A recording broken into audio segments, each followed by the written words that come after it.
안녕하세요. 오늘 리플과 RLUSD와 관련된 중요한 얘기가 있어서 여러분들과 함께 공유하고자 마이크를 켰습니다. 지금 시장에서는 리플 XRP 엄청나게 가격이 하락을 했습니다. 근데 이거는 리플만은 아니에요. 예를 들면 비트코인이나 이더리움 거의 대부분의 암호화폐들이 비슷한 상황을 맞고 있습니다. 이유는 여러 가지가 있지만 가장 큰 거는 역시 엔켈이죠. 지금 19일 날 엔켈인데 12월 19일 날 이제 일본은행에서 결정을 합니다. 아마도 지금 거의 98% 확률로 0.25% 인상할 걸로 나오고 있는데, 그러면 이제 최종적으로 일본의 금리가 0.75%가 되는 거죠. 그죠? 그랬을 때 이 0.75%가 됐을 때 더 이상 수익이 날 수 없는 엔화 자금들이 있겠죠. 그동안 제로, 금리가 제로일 때 혹은 0.25일 때 이럴 때 이제 대출을 받아서 미국을 중심으로 한 자산 시장에 투자되어 있는 엔화 자금이 많을 텐데, 그 중에서 다는 아니겠지만 어느 정도 비율의 엔화 자금이 0.75%의 이자를 못 견뎌야 하는 더 이상 수익을 낼 수 없는 그런 엔화 자금이 있을 수가 있어요. 그럼 그 엔화 자금들이 어떻게 되겠습니까? 다시 일본으로 돌아가는 거죠. 그렇게 되면 이제 그런 자산 시장의 붕괴, 어느 정도 그 양에 따라서 속도에 따라서 붕괴가 이루어질 수 있고 글로벌 달러 유동성이 말라버릴 수가 있거든요. 그러니까 이 부분 때문에 지금 시장이 대단히 좀 두려움에 떨고 있는 게 사실인 거예요. 왜냐하면 어느 정도 예측은 한다고 하지만 정확한 거는 그 규모와 속도는 뚜껑을 열어봐야 되거든요. 이제 그러다 보니까 이거 자체가 하나의 거시경제의 리스크가 되고 있는 겁니다. 지금 대표적인 리스크가 되고 있기 때문에 지금 우리 리플 XRP뿐만이 아니고 전체적으로 암호화폐 시장이 지금 눌려 있는 거죠. 벌벌 떨고 있는 거죠. 이 부분에 대한 리스크가 좀 어느 형태로든 간에 해소가 돼야 돼요. 그죠? 이런 부분은 이제 우리가 계속 한편으로 모니터링 해봐야 될 것 같고, 오늘은 리플에 관련된 그래도 괜찮은 소식 하나 여러분들과 함께 공유를 하겠습니다. 지금 리플 랩스의 달러 스테이블 코인이죠. RLUSD가 이더리움 레이어 2 블록체인으로 확장을 추진하고 있습니다. 그러면서 지금까지 그래 왔는데 멀티체인 전략을 오히려 더 가속시키고 있다. 여러분들은 아시겠지만 RLUSD가 이제 시장에 선을 보인 지가 이제 1년이 됐어요. 근데 벌써 시총이 10억 달러를 넘었습니다. 시총이 10억 달러를 넘었어요. 그러니까는 꽤 괜찮은 속도의 성장을 지금 이루고 있는데, 그 중에 하나의 이유가 사실 멀티체인 전략을 썼다. 이거 덕분에 이렇게 되지 않았냐라고 하는 평가가 꽤 있었고, 그 얘기는 뭐냐면 우리 RLUSD는 일단 기본은 XRP 레저 위에서 움직이는, 즉 XRP 블록체인 위에서 발행되고 움직이는 달러 스테이블 코인이긴 해요. 그런데 시장성의 확대, 실사용성의 확대를 위해서 XRP 레저뿐만 아니라 이더리움 위에서 움직이고 있습니다. 즉 지금은 멀티체인이라는 거죠. 우리 XRP 레저에서도 움직이고 이더리움에서도 움직이고, 근데 지금 시총의 규모로 보면 일단 지금 현재로는 이더리움에서 움직이는 시총이 약 80%라는 거죠. 그러니까 10억 달러 넘는 이 시총의 80% 정도는 오히려 이더리움에서 움직이고 20% 정도는 XRP 레저에서 움직이더라. 이런 부분들 착안하면서 오히려 리플 같은 경우에 지금 이더리움은 레이어 1이지 않습니까? 이게 이제 말하자면 1층에 있는 이더리움인데, 이 이더리움 생태계 2층에 있는 레이어 2 블록체인들이 있어요. 대표적으로 옵티미즘, 베이스, 잉크, 유니체인 등등 이런 이더리움 레이어 2 블록체인에서도 이더리움에서처럼 RLUSD들을 굴리겠다는 거죠. 유통시키겠다는 거예요. 그런데 이게 이제 블록체인의 종류가 다르다 보니까 이게 호환이 안 된단 말입니다. 그래서 이 부분을 호환해 줄 수 있는 링크가 프로토콜이 필요한데, 그 역할을 하는 거는 크로스체인 프로토콜로 유명한 웜홀이 별도의 래핑이라고 하는 건 뭐예요? 예를 들면 이런 거죠. 가령 RLUSD를요, 옵티미즘이라고 하는 블록체인에서 운용될 수 있게 RLUSD가 되는 거예요. 이렇게 랩을 쌓는 거죠. 그래서 옵티미즘에서 움직일 수 있게. 그런 식으로 해야 되니까 사실 이게 별도의 절차가 필요하죠. 사용자 입장에서는 한번 옵티랩된 RLUSD로 가야 되니까. 그런데 이 크로스체인 프로토콜 웜홀, 유명한 크로스체인 프로토콜이죠.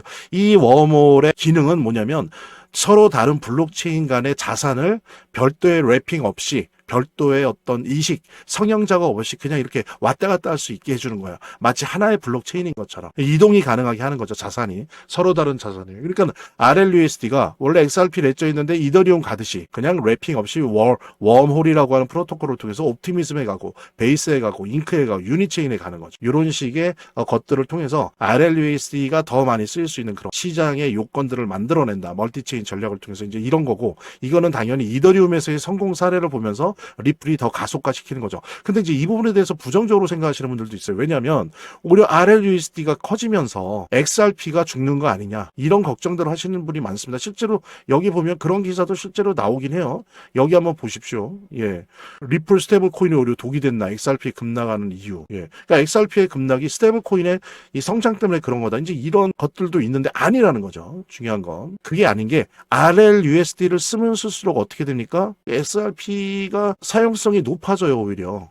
왜냐하면 RLUSD를 사용하게 되면 그 수수료나 거버넌스 비용을 뭐로 내야 됩니까? XRP로 내야 돼요. 예, 그러니까 뭐냐면 RLUSD가 쓰이면 쓰일수록 XRP 사용량이 높아져서 XRP 가격 상승의 이유가 되지 오히려 하락의 이유가 되진 않아요. 오히려. 예, 그렇습니다. 그리고 나중에 국제송금 간에 지금 뭐 여기서는 좀 다른 얘기지만 국제송금 시장에서도 RLUSD가 하는 역할과 XRP가 하는 역할은 달라요. 예. 이거는 그냥 소비재입니다. 개인은 몰라도 기관들은 또 RLUSD 이런 식의 달러 스테이블 코인을 마구잡이로 쓸 수가 없어요. 왜냐하면 상대 은행에도 또 그게 있어야 되니까. 근데 XRP는 그걸 브리칭 해주는 거기 때문에 뭐 여러분 여러 가지 형태의 스테이블 코인을 뭐 여러분 유로 스테이블 코인, 달러 스테이블 코인을 은행이 비축할 필요가 없거든요. XRP 하나면 되기 때문에. 그래서 이게 기능이 좀 다릅니다. 개인들은 국제송금하고 결제할 때 RLUSD 등의 달러 스테이블 코인을 쓸 수는 있지만 기관들은 그렇지 않다는 거. XRP를 쓰게 된다는 거 어차피. 이런 내용 같이 공유하면서 우리 리플 그리고 RLUSD의 동반 성장이 가속화될 것이다. 이 멀티체인 전략을 통해서 이런 부분 같이 공유하면서 재단에 관련된 이야기 나눠보도록 하겠습니다. 차트를 제대로 보는 것도 중요하고 또 거시경제 상황들을 보는 것도 중요하고 매우 중요하지만 결국에는 사실은 이 모든 거를 무시하더라도 재단이 어떻게 하느냐가 사실은 이 암호화폐의 성패를 좌우하는 가장 큰 요소라고 하는 거를 우리가 모두 다 느낄 수 있는 거거든요. 그래서 제가 좀 과장을 하면 오히려 암호화폐를 통해서 돈을 제대로 버는 사람들은 물론 차트도 보고 거시경제도 보고 하지만 가장 1차적으로 핵심적으로 보는 게 그 암호화폐를 발행한 제작하고 있는 공급하고 있는 재단의 정책과 재단의 상황들을 보거든요. 재단의 어떤 정책들만 봐도 우리들은 이 암호화폐 투자를 통해서 막대한 수익을 얻을 수가 있는 겁니다. 특히 그중에서 우리가 많이 보려고 노력하는 것들은 락업에 관련된 것들이에요. 그리고 락업의 해제에 관련된 것들이에요. 재단이 얼마나 우리가 암호화폐 투자를 함에 있어서 중요한 요소인지를 깨닫고 그 다음에 특히 만약에 우리가 암호화폐를 투자함에 있어서 재단에 무엇을 봐야 되는지 함께 공유하는 그런 시간을 짤막하게 좀 갖도록 하겠습니다. 그래서 제가 여러분들이 최대한 쉽게 이해할 수 있도록 일단 락업 해제에 대해서 먼저 설명을 좀 드려볼 건데요. 이제 락업 해제라고 하는 거는 투자자 보호 차원에서 초기 투자자들이 일정 기간 동안 매도할 수 없도록 물량을 잠가두는데 이거를 풀어주어서 자유롭게 매도할 수 있게 해주는 걸 의미합니다. 그래서 통상적으로는 락업 해제 이후에는 대규모 물량이 시장에 풀리기 때문에 강력한 매도 압력으로 작용해서 가격이 급락하는 모습을 보여주게 되는 거죠. 그런데 우리가 이제 주목해야 될 점은 락업 해제 직전의 모습입니다. 락업 해제 후에는 대부분 급락이 오거든요. 그렇지만 그 전에는 대부분 가격의 급등이 연출되기 때문이죠. 왜냐하면 이제 세력들이 대량 매도를 하기 위해서는 가격이 올라가야지만 수익을 보고 매도할 수 있기 때문인데요. 충격적인 건 이걸 위해서 재단이나 프로젝트 측도 가격을 인위적으로 끌어올린다는 거죠. 실제로 리플이죠. 리플의 CEO 갈링하우스 같은 경우에는 이 락업 해제 전에 가격을 뻥튀기 시키기 위한 그 시세 조작을 한 적이 있었고 이게 발각이 된 적이 있습니다. 물론 본인은 이에 대해서 극구 부인을 했지만 모든 정황을 볼 때 사실은 이미 알 사람은 다 알고 있는 거죠. 그러니까 이런 일을 하는 이유는 초기 투자자들 때문이에요.